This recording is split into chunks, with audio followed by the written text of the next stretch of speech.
Nous ne devons pas nous laisser influencer par des problèmes, des difficultés de cette terre. Moi, je dis, je m'attache au Seigneur. Moi, j'ai des défis, j'ai des besoins. Mais je ne laisse pas les besoins prendre mon dessus. C'est important. Ma santé, là, ce n'était pas facile. Hein? Mais j'ai dépassé la santé. J'ai laissé Dieu au-dessus de ma santé. Alléluia. Et je suis au bout. Et finalement, ça c'est une histoire, bientôt, pour moi. Je me suis passé par là. Et vous êtes témoin. C'est pas ça, maman Julie. Vous êtes témoin de ma santé, non? C'est comme ça. Vous n'êtes pas témoin de ma santé, maman Patience. C'est comme ça la vie. La vie avec Dieu, là. Il faut savoir pourquoi tu t'attaches à Dieu.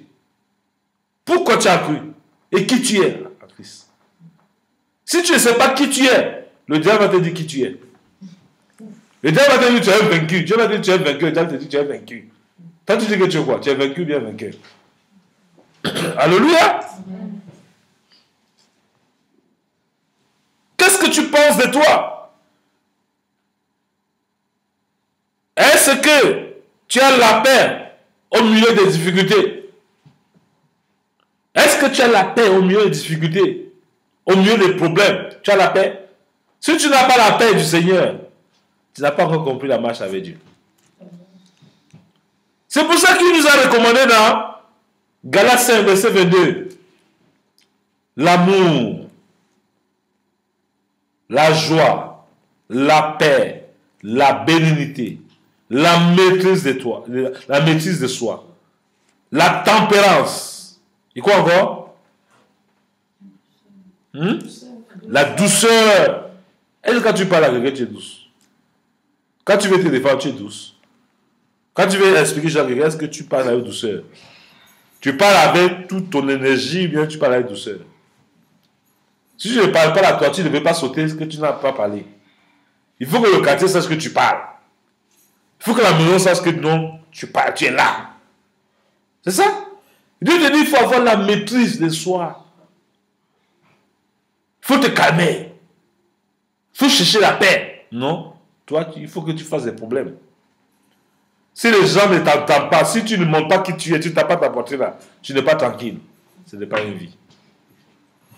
C'est pour ça que je vous apprécie. Et je vous dis que vous êtes enceinte. Dites après moi, je suis enceinte des promesses de Dieu dans ma vie. Je suis enceinte des promesses de Dieu dans ma vie. Une femme enceinte là, elle attend quoi? Avec quoi? Avec joie. Même si elle a des douleurs. Quand tu dis que c'est des douleurs, quand tu dis oui, c'est des bonnes douleurs. Qu'est-ce que tu as entendu ça? Une femme enceinte, c'est des bonnes douleurs. Quand tu dis des bonnes douleurs, non? C'est des douleurs de l'enfant. Quand l'enfant va sortir, ça va finir. C'est pas ce qu'on dit. Il faut dire aux gens. Il faut dire aux gens que c'est la souffrance de la joie. Amen. La souffrance va passer là. Et c'est heureux. Alléluia. Je suis enceinte de quelque chose. Dis, je suis enceinte de ma maison. Je suis enceinte de ma maison. Je suis enceinte de mon mariage. Je suis enceinte de mon mariage. Je suis enceinte de mon élévation. Je suis enceinte de mon élévation. Je suis enceinte de mon triomphe. Je suis enceinte de mon triomphe. Je suis enceinte de ma gloire. Je suis enceinte de ma gloire. Je suis enceinte de ma guérison. Je suis enceinte de ma Au nom de Jésus. Si tu n'es pas enceinte d'une situation, il sera difficile pour toi de voir la victoire. C'est pour ça qu'il est important de comprendre les Écritures. Moi, je prends mon temps toujours pour vous faire comprendre les Écritures. Lisons maintenant Romains 14, verset 17. Qu'est-ce que la Bible dit dans Romains 14, verset 17?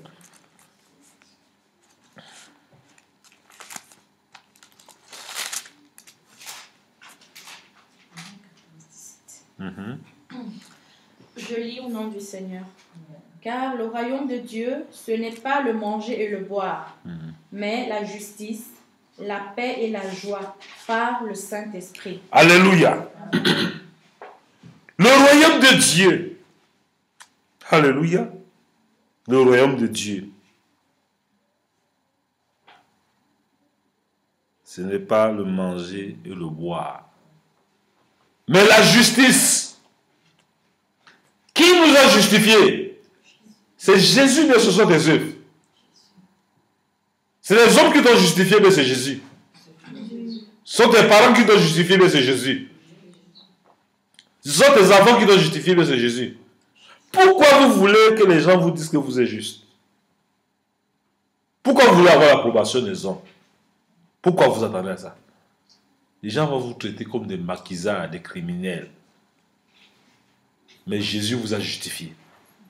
Le sang de Jésus vous a justifié. Vous ne devez pas marcher comme les étrangers sur la terre. La justice de Dieu, là, c'est un comportement.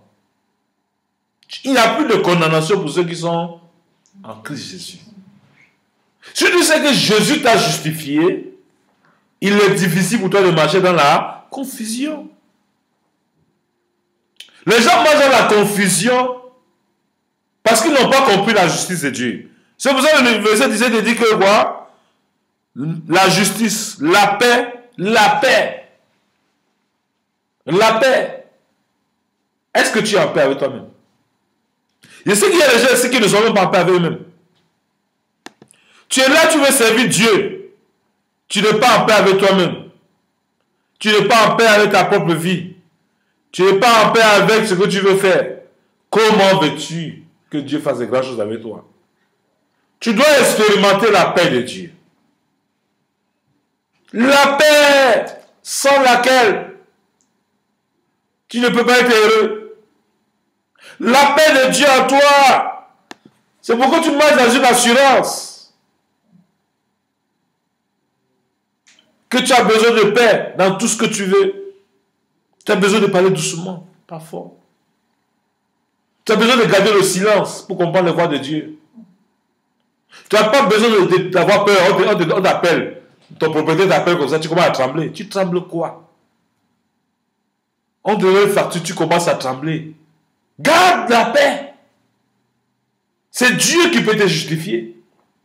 Si tu cherches à te justifier, tu vas remplir des erreurs dans ta propre vie pour te justifier. Le silence là, ça veut dire paix. Tu dois avoir la paix. Tu te reproches de quoi? Tu dois te reprocher de rien. Alléluia. C'est quand tu te reproches des choses que tu n'as plus de paix. Alléluia. Alléluia. Tu dois garder la paix. Aujourd'hui, comme ça, il y a mon petit frère qui m'a bipé. Je n'avais pas d'unité dans mon GSM. Mais j'ai gardé ma paix. C'était avant. Il va dire, il faut que la paix à tout prix. Non. J'ai gardé la paix. Et après, j'irai, si je n'appelle pas dans mon GSM, j'irai à la cabine, je vais l'appeler. Alléluia. Tu dois être en paix avec toi-même. C'est le royaume de Dieu, le royaume de Dieu qui nous demande ça. Dis à ton frère, dis à ta soeur, le royaume de Dieu me demande la paix. Le royaume des cieux me demande la paix. Voilà. Quand tu as la paix, ça se sent en toi, tu marches avec sérénité. Quand tu n'as pas de paix, quand tu marches, tu trembles. Mais le vent souffle comme ça, là, tu crois avoir peur. Quand tu n'as pas de paix. Quand tu as la paix, qu'importe des difficultés, tu es serein. Là, tu sais en qui tu as cru. Jésus avait la paix, il n'avait pas de paix. Hein? Qu'est-ce que le monde nous enseigne? La peur ou bien la paix? Non, le monde nous enseigne la peur. La peur. Quand tu travailles, non, est-ce que tu épargnes l'argent? Est-ce que tu as l'assurance vie? Est-ce que tu as ceci? Hein? Tu n'as pas ça? Tu ne sais pas comment demain ça va faire. Tu commences à regarder le plafond. Pendant qu'on dort, tu comptes le plafond. On se lève le matin, on te dit au revoir. Quand on te dit au revoir, c'est comme si tu as entendu que crève. Et des fois, tu dis à quelqu'un au revoir, la personne devait te tuer. Par exemple, ça a été le diable a dit, le diable chante au revoir, hein, crève, il faut mourir. La personne te regarde comme un démon.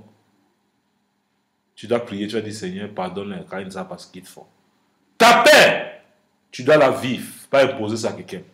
Je ne peux pas imposer ma paix à quelqu'un. Moi, je la vis pour moi-même. Le salut, il est individuel, il n'est pas collectif.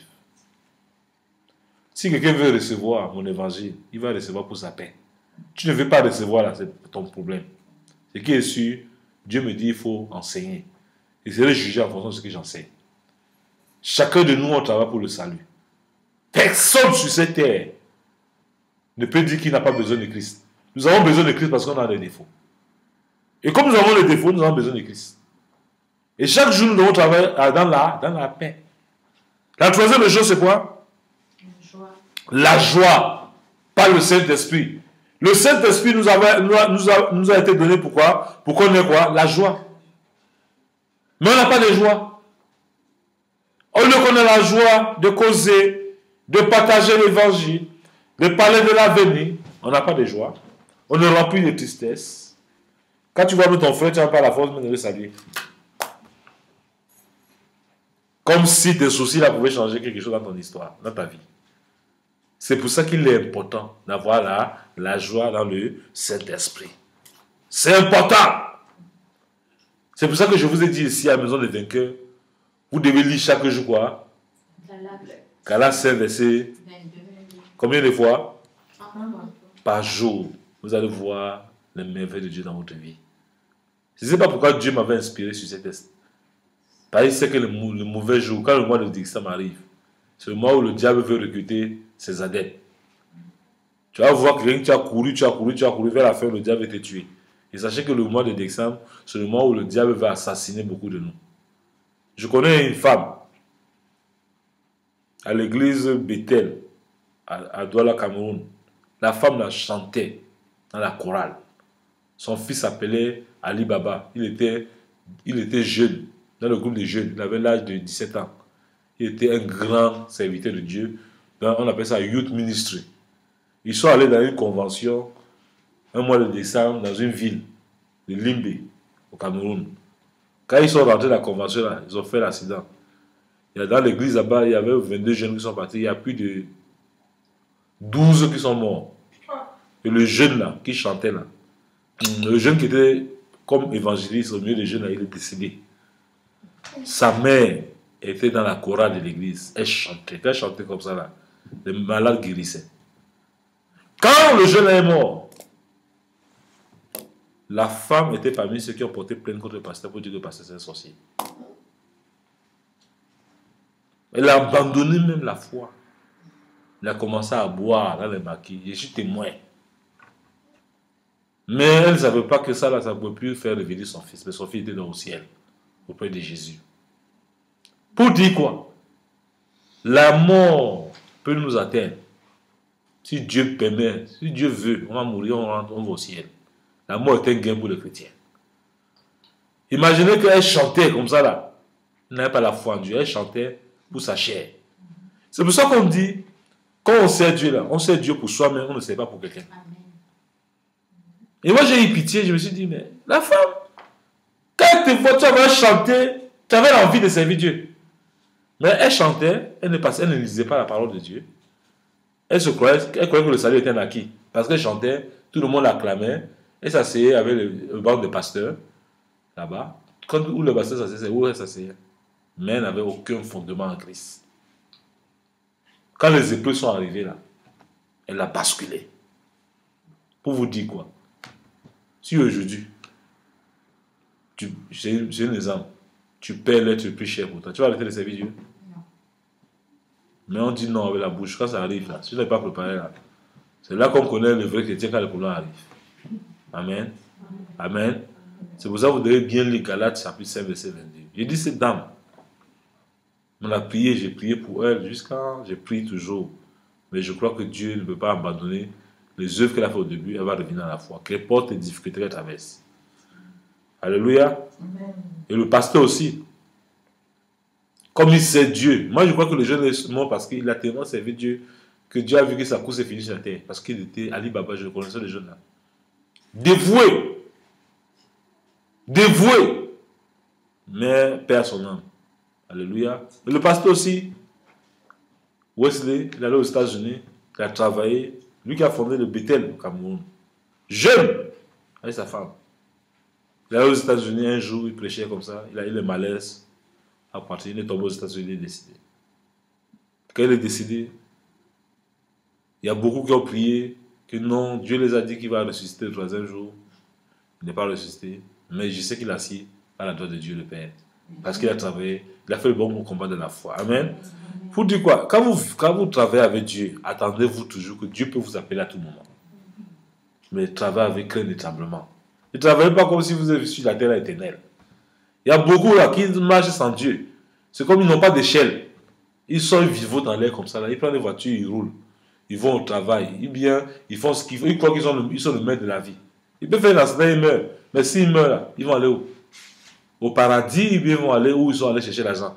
Ou bien les comptes en banque va venir les réveiller dans leur secret. Donc faites attention.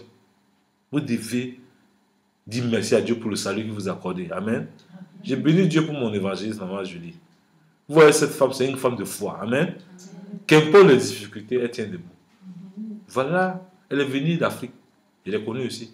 Et elle va toujours joyeuse, bien habillée, assidue. Parce qu'elle connaît son Dieu. Amen. On ne connaît pas Dieu parce qu'on vient à l'église. On connaît Dieu parce qu'on la vit.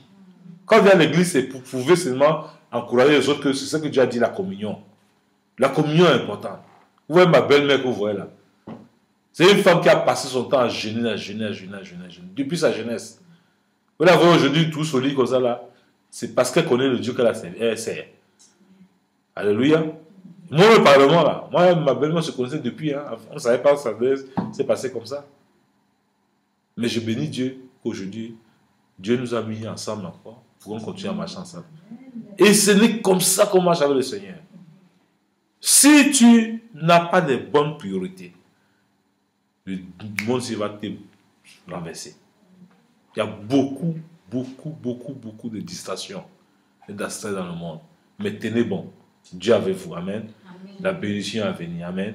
Moi, je sais que chaque fois qu'il y a des grandes épreuves dans ma vie, il y a une grande bénédiction. Amen. Je sais que où je suis traversé, je sors maintenant de là, je vais entrer dans une grande gloire. C'est là. Amen. Et personne ne pourra m'empêcher d'entrer dans cette grande gloire. Et si je n'entre pas dans cette gloire-là, j'aurai cette gloire à venir. Ça veut dire au ciel, là, ma place auprès de Jésus sera très grande. Amen. Amen. Donc j'ai toutes les assurances. Amen. Je sais Dieu déjà pour avoir ma place bien au ciel. Si j'ai rien acquis, et sur la terre, je sais que je serai béni parce que c'est Dieu qui a créé l'or et l'argent. Je marche avec mon salut, avec crainte et tremblement. Que Dieu nous bénisse. Amen. Amen. Et bonne soirée. Dieu vous bénisse.